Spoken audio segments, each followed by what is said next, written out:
নমস্কার বন্ধুরা, মুখরোচক হেসেলে আপনাদের সবাইকে স্বাগত জানাই। বেশ লম্বা বিরতির পর আমি ফিরে এসেছি আজকে আবারও। জানি এর ক্ষতিপূরণ তো দিতেই হয়, সেই জন্য আমি আপনাদের আজকে যে ব্রেকফাস্ট রেসিপিটি করে দেখাবো সেটা তৈরি করতে মোটে 3টি ইনগ্রিডিয়েন্ট লাগে আর খুব চটপট হয়ে যায়। এই রেসিপির নাম হলো জাপানিজ সুফলে অমলেট।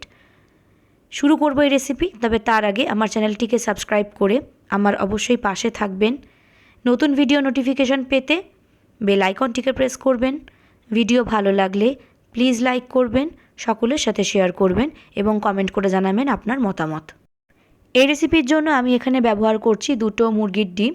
যেহেতু আমি এটা একজনের জন্য করে দেখাবো, তবে আপনারা 3 অথবা 4টে ডিমও ব্যবহার করতে পারেন।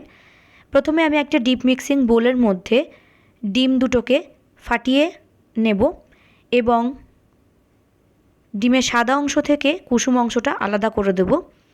এর জন্য একটা খুবই সহজ পদ্ধতি আমি আপনাদের করে দেখাচ্ছি। এরকম একটা বড় স্পুন নিয়ে কুসুমগুলোকে আস্তে করে সাদা অংশ থেকে তুলে অন্য একটা পাত্রে রাখতে হবে। শুধু খেয়াল রাখবেন যেন ডিমের কুসুমটা কোনোভাবে চামচে লেগে হ্যাম্পার না হয়ে যায়। ভীষণই সোজা, ঠিক এরমভাবে ফলো করবেন আর হয়ে যাবে। এরপর আমি ডিমের সাদা অংশটাকে একটা ইলেকট্রিক বিটারের সাহায্যে মিডিয়াম স্পিডে বিট করে নেব। আপনারা হ্যান্ড হুইস্কারও ব্যবহার করতে পারেন, তবে তাতে সময় একটু বেশি লাগবে। এই যা মিডিয়াম স্পিডে আমি এটাকে বিট করছি। হাই স্পিড কখনোই দেবেন না এবং দেখবেন যেন ওভারবিট না হয়ে যায়। আমি পুরো প্রসেসটা আপনাদের ফাস্ট ফরওয়ার্ড করে দেখাচ্ছি। বেশিক্ষণ লাগে না, তাড়াতাড়ি হয়ে যায়। 1 থেকে 2 মিনিট মতো সময় লাগে। যখন এরকম একটা সফট পিক তৈরি হবে ডিমের সাদা অংশটায়, তখন জানবেন এটা হয়ে গেছে। এরপর আমি ডিমের কুসুমটাকেও একটা চামচের সাহায্যে এরকমভাবে একটুখানি ফেটিয়ে নেব এবং সবার শেষে ফাইনালি আবারও মিডিয়াম স্পিডে ইলেকট্রিক হুইস্কার দিয়ে আমি কুসুমটাকে ফেটিয়ে নেব। এটা কিছু সেকেন্ডের জন্য করতে হবে, বেশিক্ষণ লাগবে না।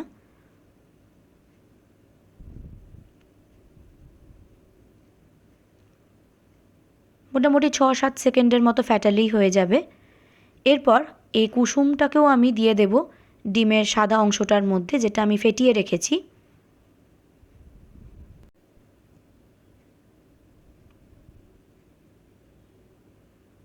এরপর ফ্যাটানো ডিমের সাদা অংশ এবং কুসুম অংশ একটা স্প্যাচুলার সাহায্যে কাট অ্যান্ড ফোল্ড মেথডে মেশাতে হবে খুবই হালকা হাতে। ওভার বিটিং কখনোই করব না। দেখুন আমি পুরো প্রসেসটা এখানেও আবার ফাস্ট ফরওয়ার্ড করে দেখাচ্ছি। দুটো দেখুন সুন্দরভাবে মিশে গেছে। এরপর আমি এর মধ্যে দিয়ে দিচ্ছি স্বাদমতো নুন। নুনটাকেও আমি কাট অ্যান্ড ফোল্ড মেথডেই আবারও হালকা হাতে একটা স্প্যাচুলার সাহায্যে মিশিয়ে নেব। এর কারণ ডিমের মধ্যে যে বাবলগুলো তৈরি হয়েছে সেগুলো যাতে ফেটে গিয়ে আবার লিকুইডই না হয়ে যায়, সেই জন্য এটা ভাজবার জন্য একদম রেডি।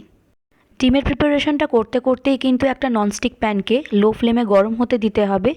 এটার জন্য একদম দেরি করা যাবে না। এরপর আমি এতে দিয়ে দিচ্ছি 1 টিস্পুন বাটার।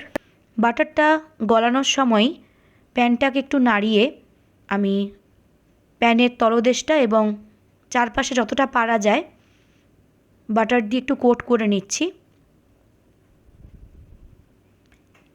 সাইডটাও একটু কোট করতে হবে, কারণটা পরে আমি আপনাদের দেখাচ্ছি কেন। স্প্যাচুলা দিয়েও একটু করে নিচ্ছি। ফ্লেম যেন লোতে থাকে, পুরো রান্নাটাই আমি লো ফ্লেমে করব। এরপর আমি এতে দিয়ে দিচ্ছি ডিমের মিক্সচারটা এবং 2 থেকে 3 মিনিটের জন্য কভার করে দিচ্ছি এবং রান্না হতে দিচ্ছি লো ফ্লেমে। প্রায় 2 থেকে 3 মিনিট পর আমি ঢাকা খুলে নিচ্ছি। একটা স্প্যাচুলা দিয়ে আমি সাইডটা একটু উঠিয়ে দেখছি। দেখুন এটা একদম প্যানের যে তলদেশ সেটাকে ছেড়ে দিচ্ছে, স্টিক করছে না, শক্তও হয়ে গেছে এবং একটা বেশ সুন্দর গোল্ডেন কালার চলে এসেছে। এবার দুটো স্প্যাচুলার সাহায্যে খুবই হালকা হাতে সাবধানে আমি অমলেটটাকে হাফ ফোল্ড করে দিচ্ছি। এরপর এটাকে একটা বেশ সুন্দর লুক দিতে এবং শেপ করতে এর চার সাইডটা প্যানের সাইডে এরকমভাবে কিছুক্ষণের জন্য টাচ করিয়ে নিচ্ছি। এতে শেপটা ভালো আসবে। এই জন্যই আমি বলেছিলাম সাইডটা বাটার দিয়ে কোট করে নিতে, যাতে ডিমের অমলেটটা স্টিক না করে যায় প্যানের গায়ে। এই ডিমের অমলেট একদম রেডি দেখুন। এবার আমি এটা গরম গরম সার্ভ করব। তৈরি হয়ে গেছে জাপানিজ সুফলে অমলেট, যেটা খাওয়ার জন্য একদম রেডি। এটাকে আপনারা টমেটো কেচাপ অথবা ক্রাঞ্চি টোস্টের সাথেও সকালবেলায় এনজয় করতে পারেন। দেখুন কতটা সফট হয়েছে, দেখেই বুঝতে পারছেন। আমি এটাকে কেটে দেখাচ্ছি, মানে চামচে একটু ছোঁয়াচ্ছি তাতেই পুরোটা কেটে যাচ্ছে। আর দেখুন কতটা সফট হয়েছে ভেতরটা। এর থিকনেসটা একবার দেখুন, এর লাইটনেস এবং ভেতরটা যে কতটা এয়ারি সেটা দেখেই আশা করি বুঝতে পারছেন। এটাকে আমি টেস্ট করবার জন্য সত্যি খুব এক্সাইটেড। আমি টমেটো কেচাপ একটু ডিপ করে নিলাম।